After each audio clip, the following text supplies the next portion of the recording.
السلام عليكم waxaan u mahadcelinayaa ugu horeen Ilaahay gaar ahaan waxaan u mahadcelinayaa macalinkayga Shaasha ugu horeen waan salaamayaa assalaamu calaykum ummad Soomaaliyeed meel walba ay joogaan waxaan ka qiirooday oo naclal xumooday oo anigoo da'dan ay u kalifay inaan gabay soo tiriyo qarixi ka dhacay Soobe ee dad badan ku baaba'een Soomaali isku laysay haddana waxaan rabaa inaan gabay idinaga wadaago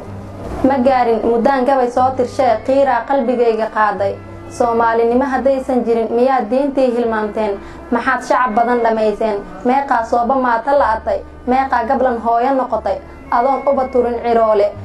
maxaad caruur badan maanta laysay dantaada u sheeg shacbiga adoon maata dhowr dhaawicin adoo doonaya madaxnimo ayaad shacabkayga laysaa hadaad la col tahay farmaajo hadaad xukun dawlad doonayn maatada miyaad ka adag tahay dadkayga miyaad homariyo u diidaa inay midoobaan dadkayga miyaad gobnimiyo u diidaa macaan xuriyad dhalinta miyaad u diidaa inay wax taraan dhulkooda miyaad waalatood dayooday inoo sheeg halkaad ka timid miyaad Soomaali tahay miyay islaam diintaadu tahay mise Itoobiyaad ka timid amxaartaad la tahay walaal inaga kuma amaani doonee ummadda Nabi Maxamed iyo intii ashahaadataad inkaartoodii qabtaan gabayga halkaas ayuu iga egyahay